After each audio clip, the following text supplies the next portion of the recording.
ಬಹಳನೇ ಕ್ಯೂಟ್ ಮಗು ಅನ್ಬೋದು. ನೆನ್ನೆ ತಾನೇ ಇವರ ಒಂದು ಮುದ್ದಾದ ಮಗಳ ಅದ್ಭುತ ನಾಮಕರಣ ಸಮಾರಂಭ ಕೂಡ ನಡೆದಿದೆ. ಮಗು ತುಂಬಾನೇ ಚೆನ್ನಾಗಿರುವಂತದ್ದು. 40ನೇ ವಯಸ್ಸಿಗೆ ತಾಯಿಯಾಗಿರೋದು IVF ಟ್ರೀಟ್ಮೆಂಟ್ ಮೂಲಕ. ಭಾವನಾ ರಮಣ್ಣ ಅವರು ಮಗಳಿಗೆ ರುಕ್ಮಿಣಿ ಅಂತ ಮುದ್ದಾದ ಹೆಸರನ್ನ ಇಟ್ಟಿದ್ದಾರೆ. ಅಂದ್ರೆ ಒಂದು ತಾಯಿ ಹೆಸರನ್ನೇ ಈಗ ಮಗಳಿಗೂ ಕೂಡ ಇಟ್ಟಿರುವಂತದ್ದು. ಒಂದು ಅಜ್ಜಿಯ ಹೆಸರಿಗ ಇಟ್ಟಿರುವಂತದ್ದು ಬಹಳನೇ ಖುಷಿಯ ವಿಚಾರ. ಅಜ್ಜಿಯನ್ನ ರುಕ್ಮಿಣಿ ಅಂತ ಒಂದು ಏನಿದೆ ಹೆಸರು, ಅದನ್ನ ಈಗ ಮೊಮ್ಮಗಳು ಸಹ ಅದೇ ಹೆಸರನ್ನ ಇಟ್ಕೊಂಡಿರುವಂತದ್ದು. ಬಹಳನೇ ಖುಷಿ ಆಗ್ತಾ ಇದೆ. ಕಂಪ್ಲೀಟ್ ಫ್ಯಾಮಿಲಿಗೂ ಕೂಡ ಒಂದು ರೀತಿಯಲ್ಲಿ ಖುಷಿ. ಭಾವನಾ ರಮಣ್ಣ ಅವರು ಸ್ಟ್ರಾಂಗ್ ಲೇಡಿ ಅನ್ಬೋದು. ಮದುವೆ ಆಗಿಲ್ಲ, ಆದ್ರೆ IVF ಟ್ರೀಟ್ಮೆಂಟ್ ಮಗು ಬೇಕು ಅಂತ ಅವರು ಪಡೆದುಕೊಂಡಿರುವಂತದ್ದು. ಮತ್ತೆ ಡಾಕ್ಟರ್ಸ್ಗಳು ಕೂಡ ಈ ಒಂದು ಫಂಕ್ಷನ್ಗೆ ಬಂದಿರ್ತಾರೆ. ಸಕ್ಕದಾಗಿ ನಡೆಸ್ತಾರೆ. ಒಳ್ಳೊಳ್ಳೆ ಸಿನಿಮಾಗಳಲ್ಲಿ ಈಗಾಗಲೇ ನೋಡಿರ್ತಾರೆ. ಹಳೆಯ ನಟಿ ಇವರು ಚೆನ್ನಾಗಿರುವಂತ ಒಂದು ಸಿನಿಮಾದಲ್ಲೇ ನಟಿಸಿದ್ದಾರೆ.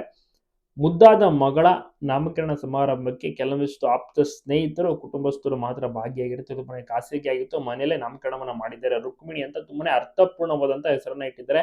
ಭಾವನಾ ರಮಣ್ಣ ಅವರು ಈಗ ಸದ್ಯಕ್ಕೆ ತಾಯ್ತನವನ್ನ ಎಂಜಾಯ್ ಮಾಡ್ತಿದ್ದಾರೆ. ರಿಯಲ್ ತಾಯ್ತನ ಒಂದು ಹೆಂಗಿರುತ್ತೆ ಅಂತೆಲ್ಲವೂ ಕೂಡ ಅವ್ರು ಫೀಲ್ ಮಾಡ್ಬೇಕಿತ್ತಂತೆ. ಸೊ ಹೀಗಾಗಿ ಅವರು ಮಗುವನ್ನ ಪಡ್ಕೊಳ್ತಾರೆ. ಟ್ವಿನ್ಸ್ ಆಗಿದ್ದು, ಬಟ್ ಒಂದ್ ಮಗು ಹೋಗ್ಬಿಡುತ್ತೆ, ಒಂದ್ ಮಗು ಆರಾಮಾಗಿ ಈಗ ಸಾಕ್ತಾ ಇದ್ದಾರೆ, ಹೆಲ್ತಿಯಾಗಿ ನೋಡ್ಕೊತಾ ಇದ್ದಾರೆ ಭಾವನಾ ರಮಣ್ಣ ಅವರು. ನಿಮಗೂ ಕೂಡ ಭಾವನಾ ರಮಣ್ಣ ಅವರ ನಟನೆ ಇಷ್ಟ ಹೇಗಿದೆ ಮಗು ಕಮೆಂಟ್